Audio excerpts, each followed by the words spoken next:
Hi, how are you? Hope you're well. So today I'm here to tier rank all the thrillers and horrors that I've ever read. This was actually a requested video and I've been itching to make a tier ranking video just in general again, so if you were the person that requested it, thank you very much. Let's just jump right into the tier ranking. So we are going to start with the explanations from the worst tier, which is criminal. It is a crime that these books not only exist, but that people pay to read them. I think this is the worst of the worst, the bottom of the barrel. And then right above that, we have Ricky, When I Catch You, Ricky. You hiding forever, Ricky.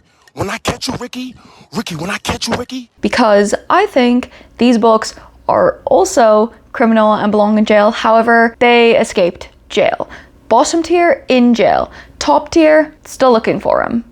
Can't find them. They escaped. But they should be in jail. They're just not. The third and middle tier is fine but forgettable. These are all books that I had a decently okay time reading, but I either forgot that I read them or they just didn't really make a lasting impression, but I didn't have a terrible time with it either. It was just kind of like middle of the road, average, nothing special, but nothing awful either. The second top tier is good, but I'm waiting for you to be great. On the bottom, Paige, you were good.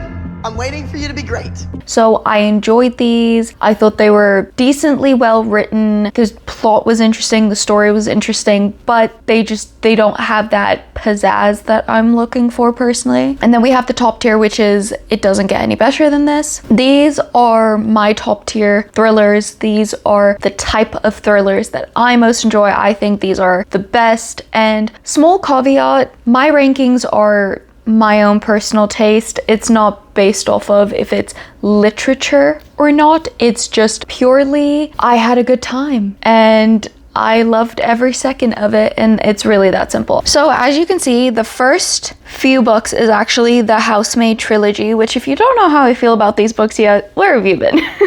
Did a whole plot summary on them. But I'm going to say the Housemaid, both the Housemaid and the Housemaid's Secret are in good, but I'm waiting for you to be great. I do think that the Housemaid's Secret is a bit better than the Housemaid. The Housemaid is watching. The third book is in Ricky, When I Catch You, Ricky, because that book is actually, you know what?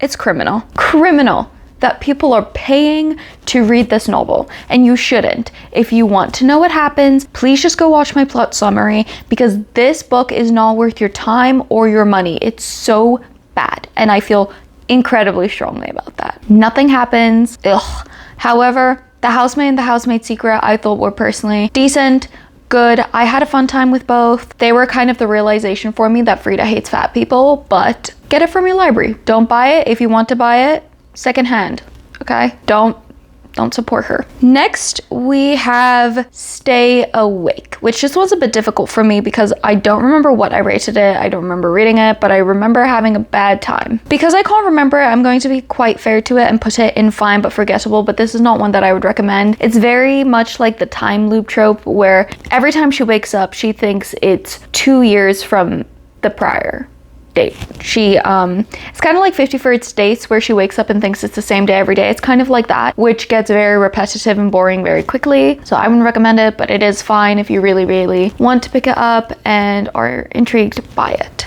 Next we have actually a horror, which is The Twisted Ones by T. Kingfisher, and I think that one goes in fine but forgettable as well. The reason I'm putting it in fine but forgettable is because it's a folktale horror, and I just really don't vibe with it that much. I think it's perfect for summertime. If you're a summer-ween person, I think it's perfect for that. However, if you don't like folktales, please know going into it that this one is going to be mid for you at most, but it did creep me out, and that's always a bonus. Next we have Hidden Pictures by Jason Rekulok, and I'm going to put this in doesn't get any better than this. However, realistically, it would be in a tier in between, doesn't get any better than this and good, but waiting for great. That is really great, but please don't support this author. So this is a ghost story, but what's really cool about it is it has art in it, and it very much revolves the plot around the kid that she nannies for draws, and you can see the drawings, and as the book goes on they get creepier and creepier, and it's very interesting. I really enjoyed my time with it. I really do want to reread it. However, going to be very blunt with you right now, there are weird underlyings of transphobia in this book that is not okay at all. It's uncomfortable to read, and I'm not the only person that felt that way. I saw other reviews where people picked on it as well, and it's like there's these weird, just kind of transphobic views that are kind of being like written between the lines. Like it's not fully stated, but the way some things are talked about comes across as transphobic. And so I think this is a very interesting, good book to read if you're looking for a spooky horror novel. However, please go in knowing that there are transphobic undertones, and I highly recommend guessing this one from your library or purchasing it secondhand. I don't recommend supporting the author. I just don't think that's a good idea. However, I do recommend this book. Just go in knowing that that's there, and if you're sensitive to transphobia, then I would recommend skipping this one, because even though it's between the lines and not the entire book, just during certain sections, I don't want anyone to feel attacked or uncomfortable or triggered. So please just go in knowing that, and please know that it's only there because the plot is good. I don't support those thoughts. Next we have Graveyard Shift, which I'm going to put this in Ricky When I Catch You Ricky. We're having technical difficulties, so I'm gonna talk while I figure this out. But essentially the reason why I'm putting Graveyard Shift into Ricky When I Catch You Ricky is because the blurb sounds very interesting. It's about something spooky and mysterious happening in a cemetery, and it's a novella, and it sounds like it would be really creepy. It takes place in a cemetery, which I think is like the perfect setting for a spooky horror novella. But then it ends up being a science fiction novella. They're only really in the cemetery for the first third of the book, and then the rest of it just kind of takes place wherever. It wasn't spooky, it wasn't suspenseful, it wasn't scary, it was a bit mysterious, but that's about it. It was just sold to me completely wrong, and the blurb, it's one of those books where the blurb is like, okay, you are not selling what this is. So I don't think it's entirely criminal, however, it's very close. Next we have The Only One Left, which is fine but forgettable. I enjoyed my time with this novel. I didn't think it was too bad. However, there were just some things about it that didn't work for me. I don't like the way that Riley Sager writes women. He doesn't overtly write women in like a weird, strange, uncomfortable way. However, it's again an undertone thing where it's written and you can just tell that the person writing this does not fully know what being a woman is. So that bothered me, and it's labeled a thriller, but it's not thrilling at all. Like, it wasn't scary, it was more of a like mysterious suspense novel, so that's why I put it in fine but forgettable. But if you love Maine, great book to pick up. The vibes, incredible. Haunting of Gillespie House. So this is another horror novel. I'm going to put this in doesn't get any better than this, and the reason I'm putting it in this tier is because I've only read one Darcy Coates book. I can't speak for her as an author. However, this book had me terrified. This one and Hidden Pictures, because I'm terrified of ghosts. I both do and don't believe in them. However, I very loudly claim that I don't believe in them because I don't know. I'm not inviting that into my life. Thank you.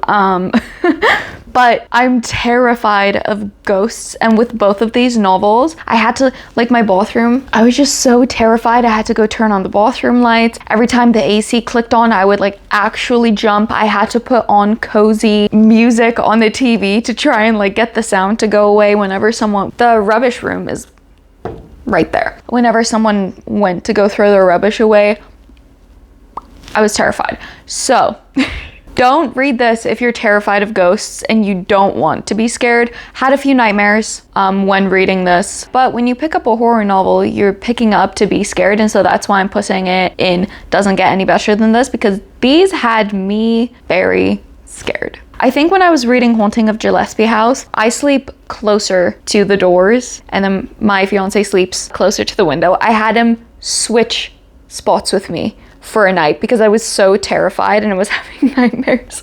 That was like, you need to sleep closer to the door. I can't do it tonight. So if you want to be spooked, definitely recommend. We have The Perfect Marriage, and that is going straight into criminal. Whenever I see this book out in public, I want to buy all of it so that nobody else can buy it and waste their money and time. I obviously don't do that because my pockets aren't deep and I'm not insane. Bad Time, we're mostly in the head of a male main character who speaks about women just atrociously. There's smut in it in the man's perspective, which is even worse in my opinion. Don't waste your time at all, please. Like, this is one of those books that was so bad that I don't think I would ever read this author again. Truly. Then we have The Writing Retreat, which I'm going to put in fine but forgettable. This one was a decent time. I quite enjoyed it. It did freak me out a little bit, but not too much. My only thing was, it was one of those books where you really enjoy it in the moment, but then once it's done, a couple months later, you don't even remember that you really even read it. However,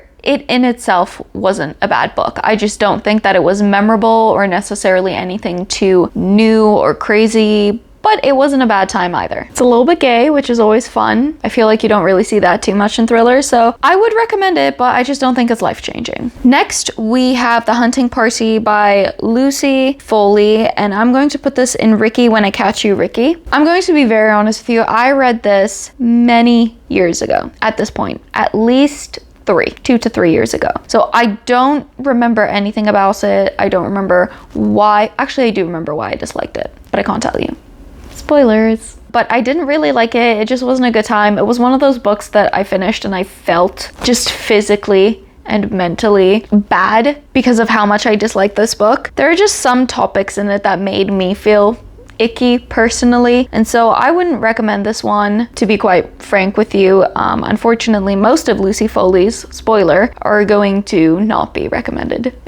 Except for this one, The Guest List. I've read this one twice now, and I really enjoyed it. I thought it was so much fun. This is definitely her best book, in my opinion, and I'm pretty sure I've read her backlist. The characters were awful, but interesting. The awful men in this book, just by the way. If you hate men, this is going to make you hate them more. It's interesting, and the reason why is I originally gave it a 4 stars, and then I thought I remembered who the murderer was, but I misremembered. And so the second time I read it, I was taken aback even more because I was like, no, I know it's this person. I know it's person A, and then it ended up being person F. And so that was just a really fun experience, and I do recommend this one, especially if you're an Agatha Christie fan. I think The Guest List takes a lot of inspiration from that. It's like that whole cast of characters that you're following, all of them. I think it's fun, so I recommend this one. This is the only Lucy Foley that I truly really loved. So yeah. Next we have The House Across the Lake by Riley Sager. This one is also going in doesn't get any better than this. However, that does come with the caveat that this is one of those books that don't think about it. Don't think about it. Don't question things. Just go with it. I can't tell you why or what because it is a spoiler. However, there are a few things that happen where I read it in October during spooky season, so it worked for me. But I feel like if you read it just at a normal time, you kind of feel like, what? What do you mean this is what's happening now? If you can not do that, I highly recommend this book. It's very fun, especially if you're in a spooky mood or if it's like Halloween time or something. I really recommend The House Across the Lake. However, I'm warning you right now, if you go into it, just go with it. Don't question it. Just go with it. Just accept that that's happening and go along with the ride. Okay? Next we have None of This Is True, which is also going into doesn't get any better than this. I love this book. Listen, I don't care if you don't like audiobooks, okay? Listen to the audiobook, it's phenomenal. It felt like a movie without the screen. I do not recommend picking this book up through ebook, physically, whatever. Please listen to the audiobook. It is so worth it. It is hands down the best audiobook that I've read, maybe second to another thriller that's coming up, but they're very close because they're very similar. It's about a podcast and they like film the podcast. There's different characters with different voice actors. It's genuinely so good. But again, if you're going to read this book, do it with an audiobook. Please don't physically read it because the way the audiobook was filmed is just truly a piece of art. It's one of those audiobooks where there's just so much added to it that I can't imagine physically reading this. Next we have The Wife Upstairs, which I have put with good, but I'm waiting for you to be great. I really enjoyed it. I picked this up when I was really in the mood for a thriller, and I was just looking for something that was available at the library immediately, and I didn't have to do a hold, and this was one of them, so I just picked it up on a whim, and I really enjoyed it. It was interesting. It was reminiscent to me of The Housemaid, where it's kind of rich person drama, but one of them isn't rich, and then there's murder involved, and it's very interesting. Not a favorite, but definitely one I would easily reread again. In fact, talking about it is kind of making me want to reread it. So I do highly recommend this one as well. Next we have No One Is Watching, which I'm going to attempt to put with fine but forgettable if I'm allowed to. I didn't really like this one. This one's weird because I wouldn't ever reread this. I wouldn't personally ever really recommend this because I didn't really enjoy it. However, it was well written and I can see other people really enjoying it, which is why I'm putting it in fine but forgettable rather than Ricky When I Catch You Ricky, because I don't think it's that bad, you know what I mean? But it's just a bit of a strange one, and the plot twists go a bit crazy. It was interesting, so it's, you know, right in the middle there. I don't really remember what it's about except for the plot twist, so I can't really explain it, so you're going to have to check that one out yourself. The Midnight Feast I'm going to put in Ricky When I Catch You Ricky. This was so boring. I don't remember if it was 25, 20, or 15% where it picked up, but the first 75-ish% was so dull and boring and not worth it at all. And sometimes with mystery thrillers, it's really slow and then the ending makes that slowness completely worth it. I don't think this book was like that at all. Well, that's a lie. At the end, I enjoyed it and it was like, yeah, it's kind of worth it, but then again, completely forgettable. By 2 months later, forgot I even read it. And so, unfortunately, I just don't think this one's worth your time either. And this one felt like it copied half of the plot from His and Hers by Alice Feeney and half of the plot from The Guest List, which just felt unimaginative and unoriginal. Next we have The Inmate by Freida McFadden. I'm putting that in fine but forgettable. I know this is one of her more popular ones, but I just thought it was meh. The plot twist and the conflict resolution was absolutely crazy and memorable. I definitely, because I read so many Freidas, there are books that I've completely forgotten the plot to or have completely messed up, like which ones are which. This is not one of those. I know exactly which one this is. I remember it, but it's not crazy memorable either. It's not like anything in the top 2 tiers where I find myself just reminiscing on them sometimes. So yeah, I think it's very middle tier because even though the plot was memorable, I didn't like it. Next, we have Want to Know a Secret, which this one I'm unsure of where to put it with because I didn't really like it that much upon reading it, but with time it's grown on me a little bit. And so when I finished it, it was in Ricky When I Catch You Ricky, but now it's closer to fine but forgettable. So I don't really know where to put it, but I guess we'll put it with fine but forgettable because I don't fully remember why I disliked it when I finished it. My one giant issue with this book is that the main character is a YouTuber, and you can tell Freida does not understand how YouTube works. Like, she keeps calling it her video show. It's just, it felt very old and it felt like an old person wrote it, and that really didn't sit well with me. And then, like I said, I think I don't remember what it was, but I remember thinking that the conflict resolution at the end of the book was really dumb. But now we have Never Lie by Freida McFadden, and there is absolutely no way that this one is not going into doesn't get any better than this. Truly, Never Lie is one of the best thrillers that I read. It is the best thriller Freida has written. I really, really enjoyed it. I loved the plot twist, and it was just a fun time. And it was before I realized that Freida hates fat people. So all the fat phobia kind of just went over my head, which ignorance is bliss. Sometimes, because I thought, oh, well, it's just one character, you know, whatever. And then all of her characters ended up being that way. And it's like, oh, okay. But this Freida, I definitely highly recommend, especially if you haven't read Freida McFadden, read Never Lie first. It's very fun, and the twist gets you, it got me. it got me. I was astounded that I didn't put the puzzle pieces together. However, if you put the puzzle pieces together, you're just smarter than I am. Next, we have His and Hers by Alice Feeney, which I'm going to put this one in Ricky When I Catch You, Ricky. Unfortunately, I just really didn't vibe with this book. It was way too dark for me, and I just really struggled to stomach a lot of the things that was happening, but it was interesting. The only reason I'm putting it in Ricky When I Catch You, Ricky is because it was too dark. It was like that level of darkness where it puts you off from wanting to read that author at all. There was animal cruelty in it, and I just I didn't like it that much. I'm gonna be honest with you. I liked it, I enjoyed it, but it was too dark for me, which made me not like it. That's really the only thing that I can say. However, if you don't mind dark books, you'll probably enjoy this one a lot. Next, we have Famous Lost Words, which I'm putting this one in Ricky When I Catch You, Ricky. This one just wasn't that good, honestly. The ending was interesting, but I guessed the big plot twist. Nothing really happens. It's not thrilling, it's not suspenseful, it's mysterious, but I guessed everything, so that took the mystery element away once my guesses were confirmed. And so it's really not good. Actually, criminal.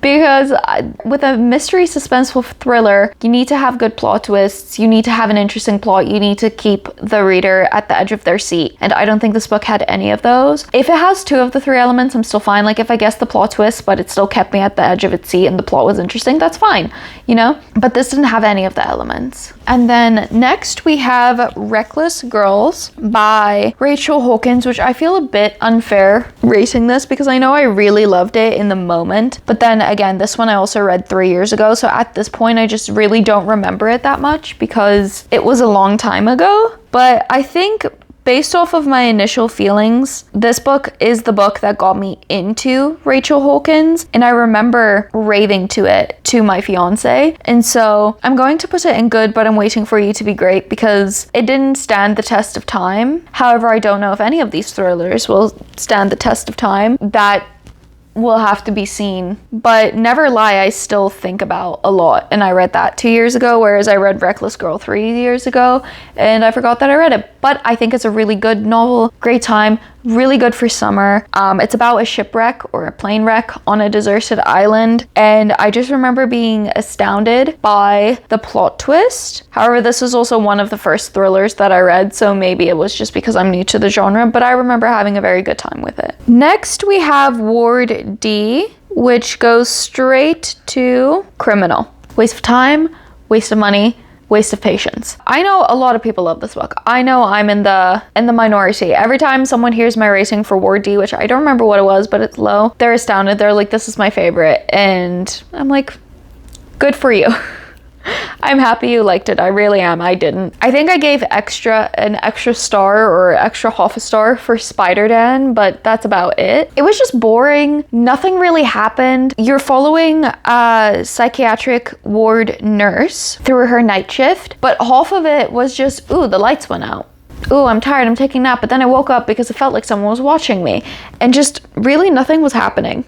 And so that's why I didn't really like that much. And I just, again, it wasn't suspenseful. It was mysterious, but like, I don't know. Out of all the Freidas, I just don't think it's worth your time, in my opinion. Next, we have The Lost Word. I'm going to put this with fine, but forgettable, because the first half freaked me out. I talked about this in the video that I read it for, but terrified of home invasion. Myself. Me. I am. My house has been broken into twice in my life. Luckily, my family and I were not home for either instances, but there is just something so stripping, I guess, of coming home. Windows are shattered, things are thrown around, your like heirlooms are stolen. There's something very just like you feel like you're stripped down naked almost. And it happened to me when the first time it happened, I was maybe 3-4 years old, somewhere between 3 and 5. And then the second time it happened, I was about 9-10 years old. And so home invasion has just always been such a great,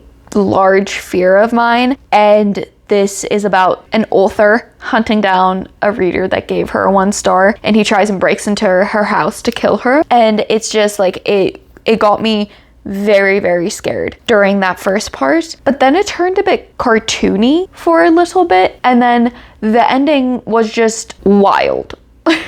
Just completely wild, insane. Can't believe that that's how it ended. So it's in fine but forgettable, because it's really not forgettable, but it's not second tier amazing either. I also don't know how scary it would be for other people to read, because like I said, for me it was terrifying because I have that fear because of the things that I've experienced in my life. But if home invasion is not something that you're worried about, it might read a bit more boring to you. Next we have The Lost One at the Wedding, and that is going straight to jail in solitary confinement. Worst thriller ever that I've read.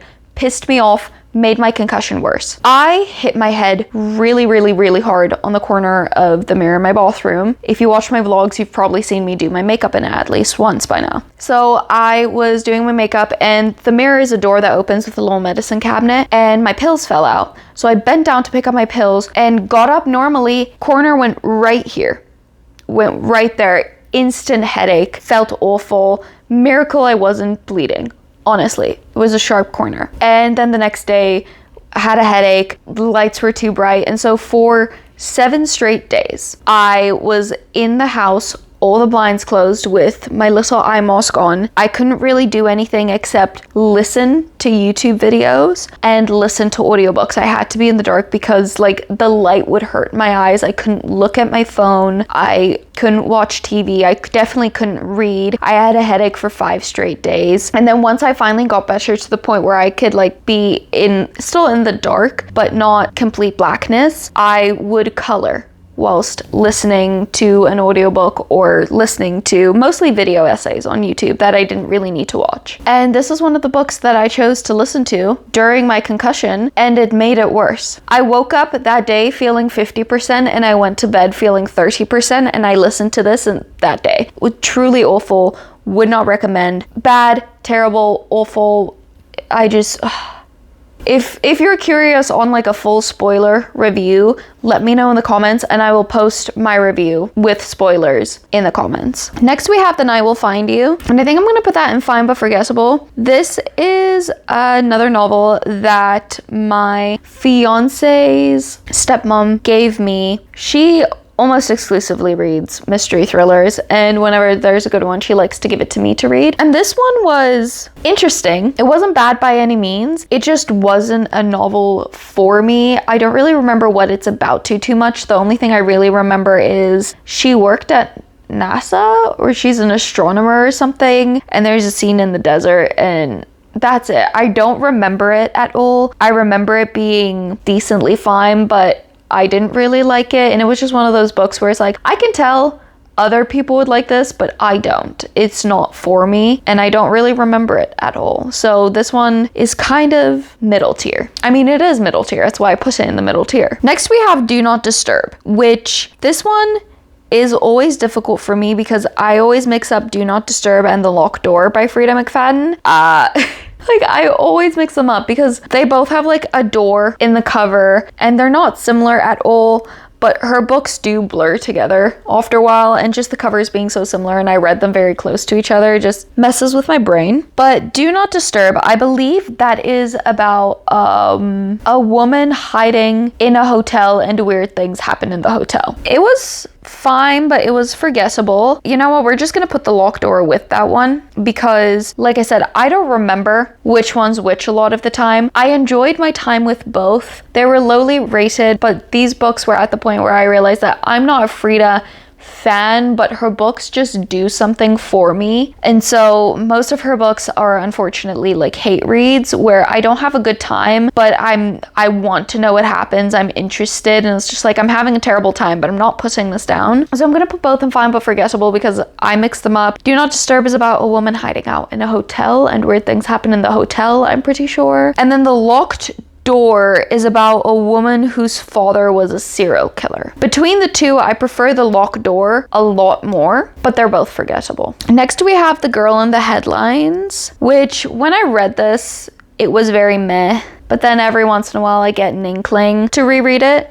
And so I think I'm going to put it in good, but I'm waiting for you to be great. This is a YA thriller. I have read other YA mystery novels like A Girl's Guide to Murder and things like that, but they didn't feel thrillerish enough to add. But Girl in the Headlines, the plot was very interesting and I was very intrigued, and it has short chapters, which is really, really lovely. But I just don't think that the writing was there for me. It really wasn't that well written and it felt a bit detached. Like, don't get me wrong, I don't go to thrillers for amazing, wonderful writing. However, it just felt very, this happened and then that happened and then she did this and then she did that and this and that made her feel this way. And it just felt very shallow. It didn't feel like we ever really got deep with it, but the plot was interesting and I enjoyed it. The writing just wasn't there for me. Next we have Listen for the Lie, which this one's going straight to doesn't get any better than this. This one is very similar to None of This Is True in terms of there's a podcast as well and it's filmed very interestingly, but I really, really enjoyed this one. I don't know why, but it's about a girl who goes back to her hometown where her best friend was murdered, and people think she did it, but she doesn't remember the night at all. And while she's at home, there's a podcaster that wants to, a true crime podcaster that wants to like delve into her case, and it's kind of forcing her to recall, and then things go from there. It was very interesting. I loved the plot twists. I thought they were really well done. The writing was decent as well, and I just really clicked with this one. This is another thriller that I think is really perfect for summertime, and it was just a good time, genuinely. Then we have A Flicker in the Dark, where this one I believe should go straight to jail. It was very boring. It was very predictable. I don't remember it at all, but I just remember finishing it and being angry about it, and I really would not recommend it at all. I wanted to read this author's other work and I just never got to it because this one put me off so much that I just lost all interest, to the point where I don't even remember what the other book is called. Next we have Be My Ghost, which I'm going to put in good, but I'm waiting for you to be great. It's a murder mystery, but it's a cozy mystery. And Be My Ghost, it's paranormal, so there are ghosts involved, and it's about this woman that moves to Florida because someone left her an inn. And it is a series. Books 2, 3, and 4 are out already, and I haven't read any of them, but I want to really badly. It's fun because I think it's a bit more unique. It has the paranormal elements where there are ghosts around, and it has the murder mystery, but it's a cozy feel, so you can read it if you're in the mood for a mystery but you don't want to be thrilled or scared. I think this is perfect for that, and it's just like a fun, easy time. It's definitely a by the pool, by the beach type of book. When She Was Me, which I think this should also go straight to jail. There was a lot of potential for this book, which is what makes it a criminal, and it didn't get away because of that potential that was absolutely ruined. Essentially, it didn't make a lot of sense, and the plot twists required the entirety of the book to be very vague, but then once the plot twist came to fruition, you just ended up being very confused on what happened and why it happened and who is who and what is what and where is where. And most of the book I just spent very confused, and then there's 3 points of view, one unknown and then 2 sisters. And the sisters' voices, I listened to the audiobook, but they were written so the same, and the voice actresses had such similar voices that I genuinely could not differentiate who was who until about halfway through. Like, I knew the names, but I couldn't figure out which name belonged to which character, and I was confused all of the time. And then the plot twist happened and made it even worse, because then there were suddenly more people and more names, and they all sound the same and they all have the same story, and it's just genuinely not worth it.